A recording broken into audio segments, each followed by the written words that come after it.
Hello everyone, today I wanted to talk about pelvic floor restriction and pelvic floor tightness. These are some exercises that you can do if you are experiencing any sort of pelvic floor restriction. So the first thing I want to cover, and I know I've covered this before on this channel, but is breathing. Breathing is instrumental in, Cooper, come here.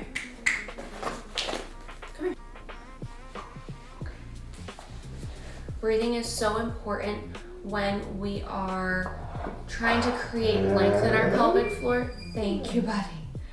So important when we're trying to create length in our pelvic floor because it works in dynamic with the pelvic floor. So our diaphragm and our pelvic floor work in synchrony. When we inhale, they fall. When we exhale, they come back up. So just to preface, when we're inhaling and exhaling, inhale, I want you to focus the air to the ribs and back. You can have some expansion in the belly and definitely down into the pelvic floor, but I don't want you to be forcing air that way. So think about a balloon. A balloon fills everywhere, not kind of segmentally. So it fills completely. So we should be filling through our ribs and our back body, and then yes, a little bit down into our belly and our pelvic floor as well. So when we inhale, we fill through here, a little bit of expansion in our belly, breath is going down into the pelvic floor, everything's relaxing, and then exhale. Things return to neutral. Okay, so when I'm talking about inhaling and exhaling, that's what I mean. The first exercise that we're gonna do is just breathing in quadruped. You can start with breathing in any position, but the next exercises that I'm gonna go into are in quadruped, so it just makes sense to start in quadruped. So you're gonna be here, inhale, exhale. Being strong through those shoulders. Inhale, exhale. We wanna make sure that our shoulders aren't sinking in and our sternum is not dropping towards the floor. Find stability and find length in your spine. Inhale, exhale.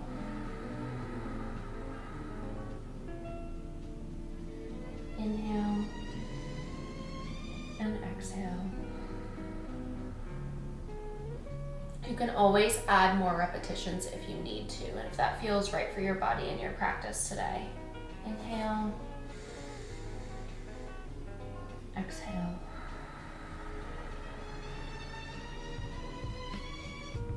Inhale. Feeling length down into your pelvic floor, your back body, ribs and belly. And exhale, everything returns to neutral. We're gonna first start with cat-cow. So bringing your spine up, head goes down in relation.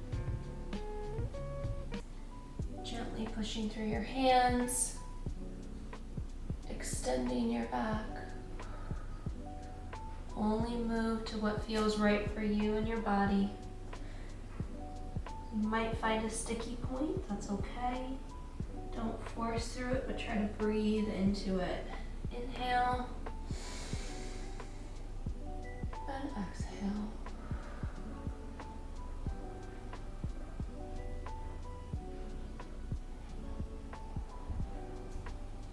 Inhale.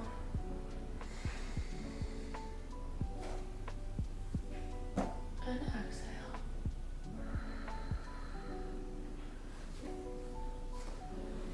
We're going to go into thread the needle. So threading the arm through the other side.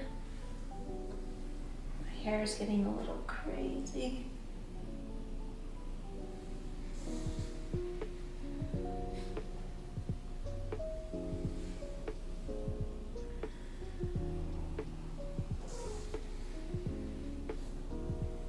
And we'll do the other side.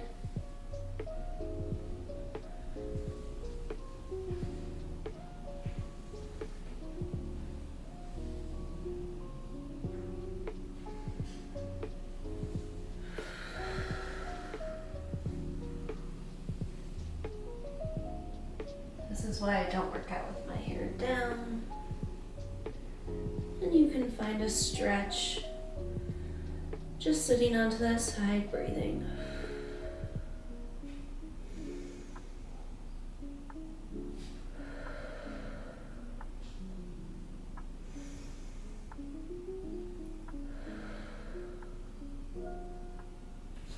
And then we'll just sit into the other side.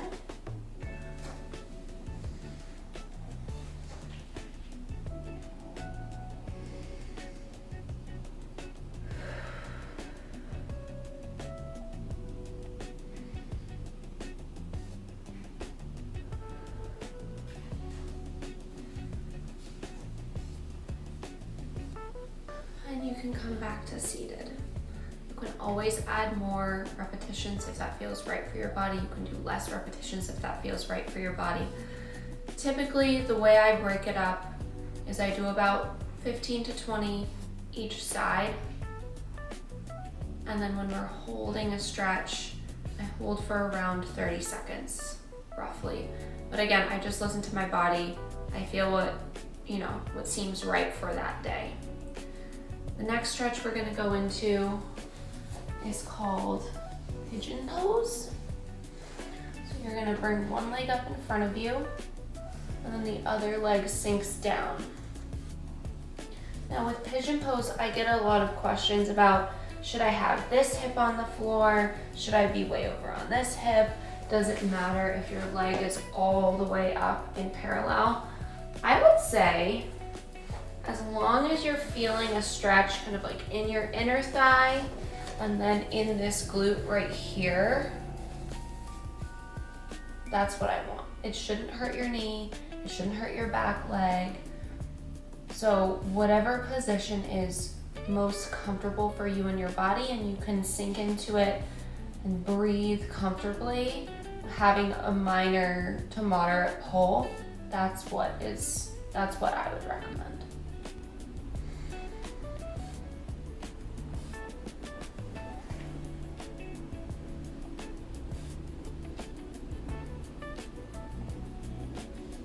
Sink into it. And then we can go to the other side. I do find a lot of times people have, hi, bless you, buddy. People have one side that's a lot tighter than the other. Oh, are you roaching? Oh my goodness. For me, it's my right side. So you might be a lot higher, and that's okay. To protect your wrists, if your wrists are bothering you, you can do fists. My goodness. Remembering to breathe. Oh my goodness. And breathe.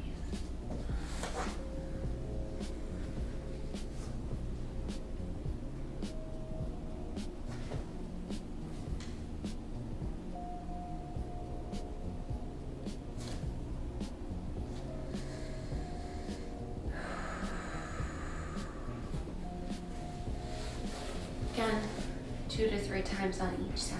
Hi, buddy. Cooper's like, Mom, what are you doing? What are you doing? He thinks anytime that I'm on the floor, it's playtime. Yes. He's very confused. Okay. We're gonna go into adductor rock back. So you're gonna put one leg out to the side, other knee bent kind of like hip over knee, hands positioned nice and comfortably in front of you. Come here. Forward and back, really sinking in to that adductor, feeling that stretch. Woo! If your dog's swinging a baton, don't get hit in the head. Oh. So you should feel this in the inner thigh on the side of the extended leg. Hi.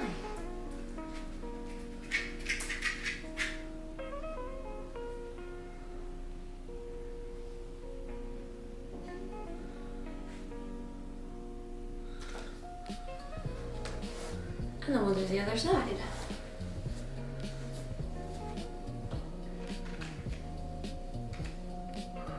This one can be very intense. So do as many as feels good for your body, usually around 10 to 20. If you need to do less or more, go for it. It should not hurt the stance knee though. Well, either knee actually.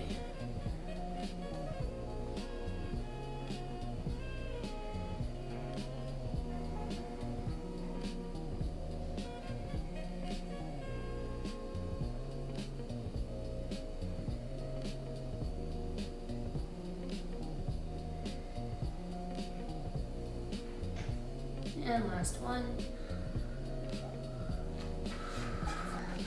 I'm gonna have you lay on your side, head on the ground, knees bent nice and comfortable. You can prop your head up with a pillow. I want you to open that top arm towards the opposite wall. Have your head follow if that feels comfortable, and then bring it back. Open up wide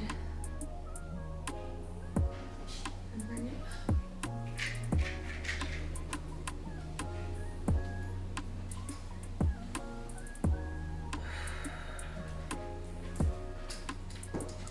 Oh, thank you.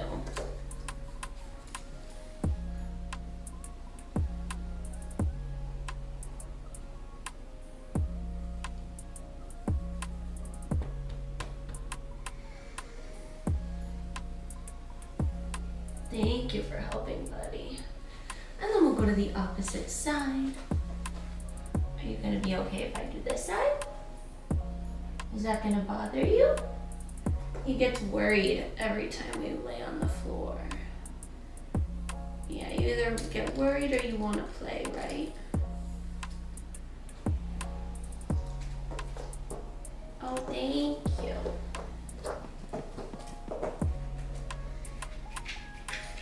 And if it feels good, you can kind of rest into that stretch.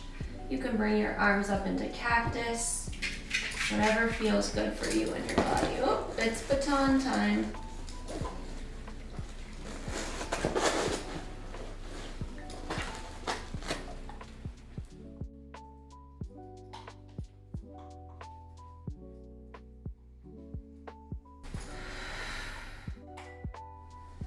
Now we're gonna go into child's pose.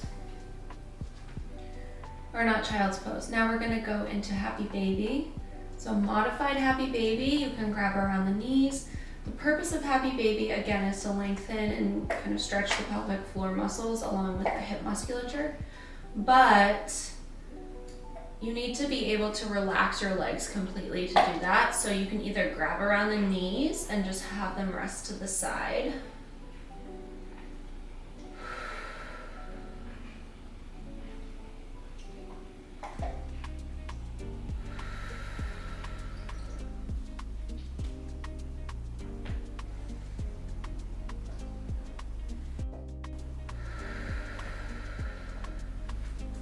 Or you can grab in the inner portions of the feet.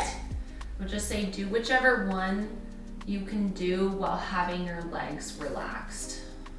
So like my arms right now are holding on my feet.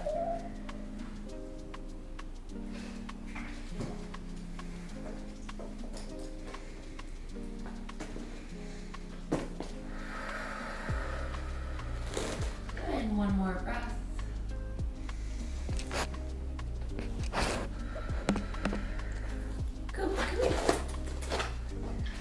Laying down, legs fall open to the side. Cooper, come here.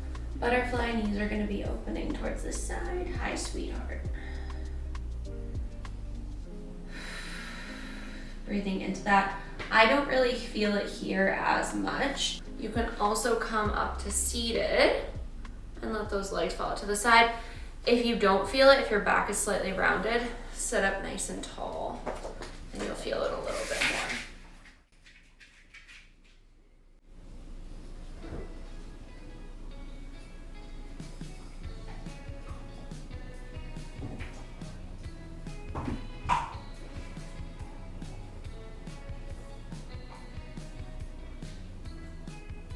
And while you're here, you can work on your foot arch muscles. Just give them a little massage.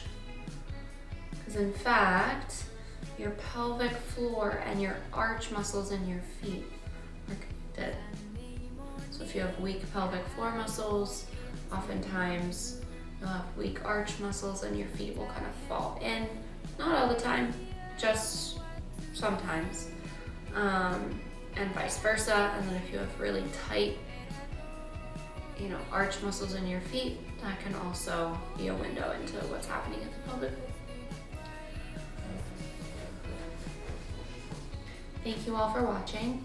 I hope this helped. If you have any questions or comments or anything like that, please leave them in the description below. Please like and subscribe if that really helps me out. And I'll see you in another video.